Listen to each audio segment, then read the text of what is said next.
Hi, everyone. I am so glad to be able to join you, even though it's virtually. I really wish that this was happening in person, but such are the times of today. I just want to give you a big thank you for inviting me to be your keynote speaker and to be able to share a little bit of my story with you. That was the longest bio ever, and I'm sorry you had to sit through all of that, but hopefully I'll be able to tell you and fill in some of the blanks in that bio. I want to begin my story that I want to share with you by first taking you to where it began, which is in Mexico. I was born in a beautiful small town called Tasco Guerrero, Mexico, which is about 3 hours south of Mexico City, and it sits on a mountain.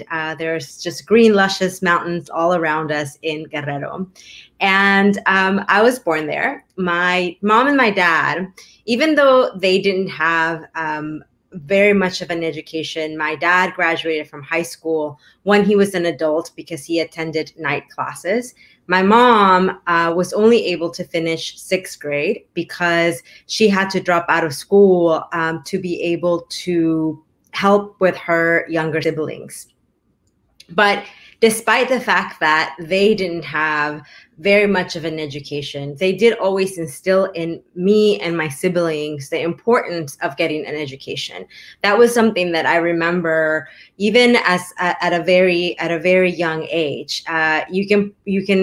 We're gonna pull up a picture of me in kindergarten. And that's me. And if you can't tell because it's a little small, I am cheesing really, really, really hard.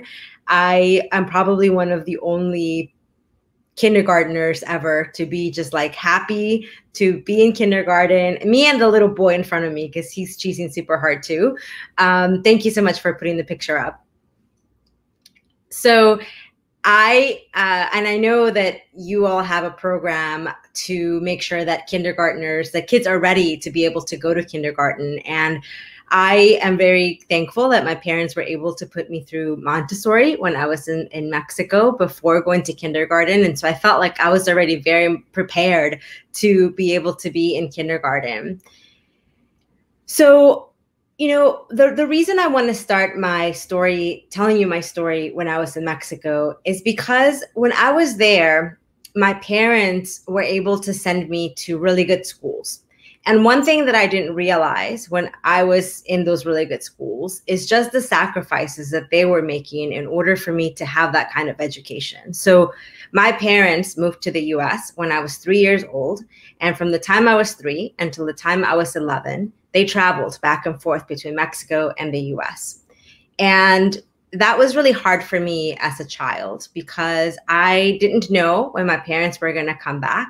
I never knew how long they were going to be gone. But I do always remember the times that they came. And every single time that they were in Mexico, they would tell me how important education was. So my mom particularly would say to me that education, quote, was my salvation, that education was my way out.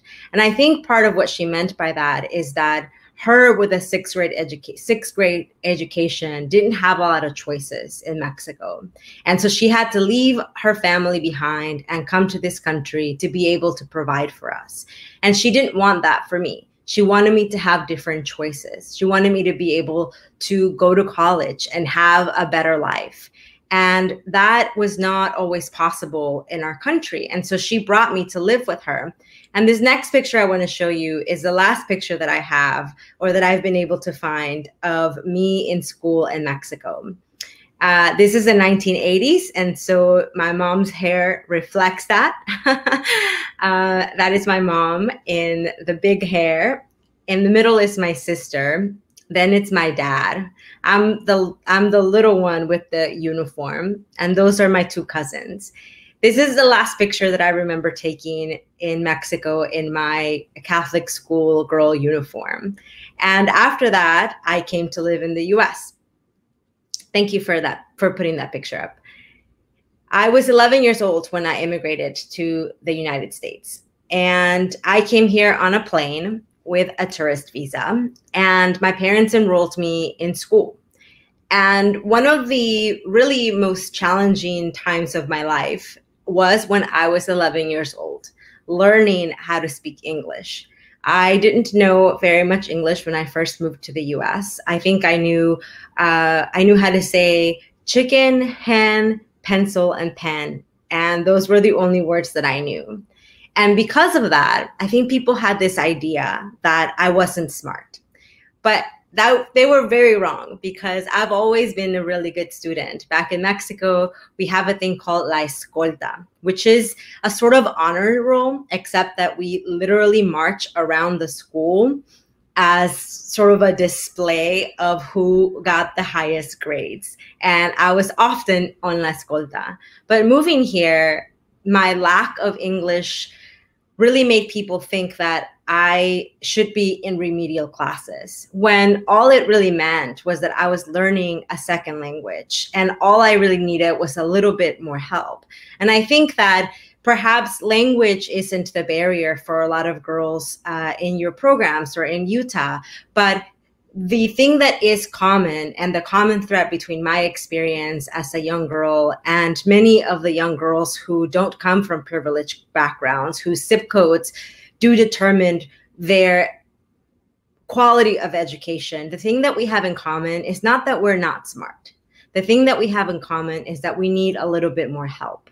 The thing we have in common is that we need more opportunities, and we also need help getting ready to take advantage of those opportunities. I distinctly remember, though, that math was a subject where I never had to feel not smart, because 2 + 2 is 4 in any language. And so in math, I really excelled. But I do remember there was a kid in my 7th grade class. I had already kind of started learning how to speak English because I had been in the US for about a year, and I was taking, I had some tutoring that helped me to learn English faster. And I was placed in the honors math class. But I remember this kid in my 7th grade class told me when the teacher was announcing who was going to be in the honors math class, he raised his hand, politely raised his hand, but what he said was not so polite, which was, "Why is she in the honors math class? She's a Mexican. She can't even speak English." And I understood enough English to understand that, and to understand that there was still this stigma attached to me that because I was Mexican, that because I was different, that because I didn't speak English, I was not good enough to be in this honors class. Luckily, though, there were teachers who believed in me. There were mentors through programs very much like the programs of the United Way, of mentors that helped me to build confidence, that helped me to stand up for myself, and that helped me to believe in myself and to believe that I too could have the opportunities that I wanted. When I turned 14 years old, my life completely changed because that visa that I used to come into the US expired. And when that visa expired, I became one of the 11 million undocumented people in the United States. To be honest with you, though, I didn't feel illegal. I didn't feel alien. I just was a 14-year-old girl, and I was more worried about being able to go back to Mexico for my quinceañera. And if you don't know what a quinceañera is, it's sort of like a really big wedding, but without the groom. We have really big parties for our quinceañeras when we turn 15 years old. It's an excuse to have a really big party, and a really big, beautiful pink dress is what I had envisioned for my quinceañera. And I wanted it to be in Mexico. And I remember telling my mom, "Mommy, when are we going to go to Mexico to have my quinceañera?" And that's when she said to me that I wasn't going to be able to have a quinceañera, and that I wasn't going to be able to go back to Mexico anymore because that visa of mine had expired. And that day when she told me that, I didn't really know how to respond to it because I didn't really understand what it meant to be undocumented. I definitely cried that night, but I cried because she had told me that I couldn't have this party that I had been dreaming of all of my life.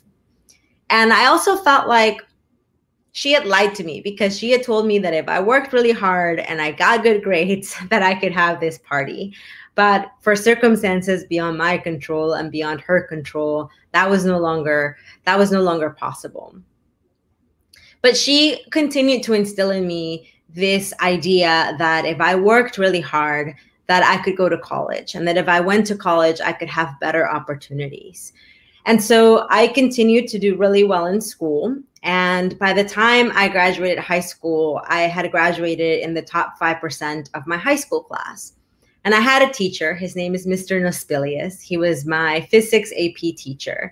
And I don't think he knew that I was undocumented. I certainly had not shared openly that I was undocumented, but I think he knew that my circumstances were a little bit different. And even then, he encouraged me to apply to college. He encouraged me to take AP classes. He encouraged me to take the SATs because as a first-generation college student, or at that point on my way to being a first-generation college student, my parents, and also being immigrants to this country, didn't know how to navigate the college process. And I cannot tell you how important it was for me to have mentors and to have teachers that were willing to spend time with me, to tell me and to show me how to navigate that process that to me was very foreign, and not having that kind of support at home. My parents wanted to help me, and they did help me as much as they could, but they had limitations. So Mr. Nospilius encouraged me to apply to all of these colleges, and I started receiving the letters back from the colleges. And every single letter that I received back was a rejection letter. And I quickly realized that the reason I was getting rejected was not because I didn't have the grades. I had graduated in the top 5% of my high school class with a really good GPA. I had okay SAT scores. I had a long repertoire of amazing extracurricular activities. So I was confused. Why was I not getting into any colleges? Eventually, it dawned on me that I didn't have a 9-digit social security number. And that meant that I, as an undocumented student, could not go to college. I really, really needed a miracle. Well, the state of Texas delivered that miracle when in 2001, the state of Texas became the very first state in the US to allow undocumented students to go to college and to pay in-state tuition. And so in August of 2001, I walked onto the campus of the University of Texas at Austin. And even telling you right now makes me a little bit emotional, because going to college was not just a dream realized for me, it was a dream realized for my entire family. My parents had sacrificed so much to be able to give me the opportunity to go to college. And they had done so much to make sure that they put emphasis on my education. And I also had so many people, strangers really, because we were strangers up until the point that they became my mentors. They were strangers up until the point that they became my teachers. But they still believed that someone like me should have the opportunity to go to college. And so I get emotional thinking about all the people that were willing to help me and that were willing to spend extra time. And sometimes that meant time away from their own kids to be able to mentor me and to be able to tutor me. So I went to college, and I think, as you probably gather from the bio, I went to college and I eventually graduated from the University of Texas at Austin with a degree in finance and went on to work at Goldman Sachs. I spent about 10 years working on Wall Street. And I, in my emotion, forgot to show you a couple pictures. So I actually want to show you my graduations from high school. This is me graduating from high school. And one story that I had left out was about my mom. When I was a senior in high school, she was in an accident that left her in a coma, and she had to have brain surgery. So when I graduated from high school, her hair had started to grow out a little bit. But you can see she looks a little bit fragile because she had just undergone brain surgery. And after, but you know, my high school graduation was still a really happy time. That's my little brother that I have my arm around, him being silly. That's my sister and my nephew and my uncle. And the next picture is when I graduated from college that's my mom and my uncle. It was such a happy, happy time because, like I said, it was a dream. It was a dream come true for me, for my family, for all the people that helped me. So I went to go work on Wall Street, and I worked there for 10 years, and I became a vice president at Goldman Sachs by the time I was 27 years old. Suffice it to say, I had a very successful career working there. But I also realized that there were still so many people that were still walking through the circumstances that I was walking in. Undocumented students who couldn't go to college because they didn't have access to financial aid. Still today, undocumented students are not able to access federal financial aid, though there are now about 25 states that provide in-state tuition for undocumented students. But because I know that that road is really, really hard to travel, and I recognize how lucky I have gotten throughout my life, that I wanted to open doors of opportunity for other people. And so in 2012, I co-founded the Ascend Educational Fund, which provides college scholarships and mentorship to immigrant students, regardless of their immigration status. Some of our students are US citizens who have parents that are immigrants. Some of our students have DACA. Some of our students didn't qualify for DACA and are therefore undocumented. But regardless of their status, we believe that if a student is at the point of going to college, that money should not be the thing that keeps them from achieving and pursuing a higher education. And I'm very, very, very proud that over the last 8 years, we have awarded $500,000 in college scholarships to these students. As I think back just on the journey that I have traveled, I think about what were some of the things that were still missing from my education. And this month, we celebrate Latinx Heritage Month. And I was thinking about some of the things I wish I had learned when I was in school. So if we can pull up the slide of the Latina women. Thank you. So some of you may recognize some of the women that are on your screen. When back in the day, when I used to actually be able to go to schools and show students this, I would ask them, raise your hand if you know someone. And they would raise their hand and they would say, Ellen Ochoa. And I would say to them, that's cheating because it has her name, but I'll let it slide. So I'll start with Ellen Ochoa. Ellen Ochoa was the first Latina to serve on a space mission. She's an astronaut and continues to be, but she was the very first one to be able to go into space. Then there is Justice Sotomayor, who we of course know is unfortunately now the only woman in the Supreme Court. She was the first Latina to be in the Supreme Court. There is Dolores Huerta, who is holding a sign that says huelga, which means strike. She is an iconic civil rights leader from the 1960s, and still today I think she's 85 or 87 years old, and she still continues to be a powerful voice for the Latino community. There's Susie Rios, who was the US Treasurer in the last administration. And there's also a picture from the Chicano moratorium, which happened here in Los Angeles. And so why am I sharing all of these pictures and these stories of other women with you? I'm sharing them because I wish that I had known who these women were, and I wish that I had learned about them in school, because I really do believe that it would have given me more confidence to know that people who looked like me were able to achieve these things.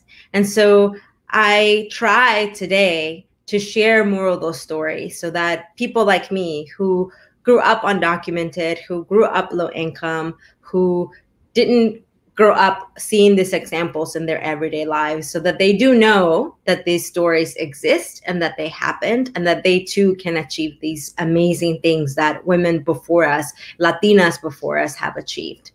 And so I just want to show you a quick picture of the books that I have written. I have written 2 books now, My Underground American Dream and Someone Like Me. And both of these books, like I said, I just really try to share my story so that people who are going through those circumstances that I went through are able to feel like they are understood and they feel seen and they feel loved. Thank you for putting that picture up.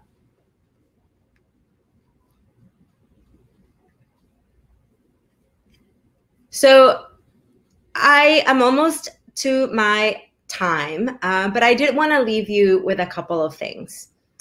My mom used to tell me that success was possible with two things. She used to tell me that to be successful, you needed to be prepared and you needed to have opportunities. And I want you to know, and I really wish that I could see all of your beautiful faces so that I could know who are the people that are supporting this amazing, beautiful cause. But I want you to know, even as you see me in your screen, in your homes or in your offices, perhaps with your family, I want you to know that you are making a difference because you are doing both of these things. You are helping to get young women in Utah. You're helping them to be prepared through your mentorship, through the programs that you support. And you are also creating opportunities for them. And you are making a difference because you are creating opportunities and making sure that these young girls are prepared to take advantage of them when they come. So just like I created the Ascend Educational Fund, all of us are able to make a difference in a young person's lives. And like I said throughout my speech, and I hope that that is something that if you don't remember anything that I said today, that you do remember this, which is that I would not be here today if it was not for all of the women who helped me, who mentored me, who taught me, for the teachers that spent extra time with me, for the teachers that gave me books to read that were not in the curriculum, but that they thought I would find inspiring, which I did. So I thank those teachers, and I thank you so much for the support that you are giving for the next generation of young women to be able to achieve, to be able to pursue and to achieve their dreams. So thank you so much. I know that, I was not asked to do this, but I want to do it anyways, which is I want to encourage you to bid on the silent auction items. And I want to encourage you to bid when the paddle comes along, because this is really important and it's such a beautiful cause. And I'm so honored to be able to share my story with you, especially because I know that I'm doing it in the pursuit of giving other young women an opportunity. Thank you so much for having me. Thank you so much, Julissa. What a pleasure to hear from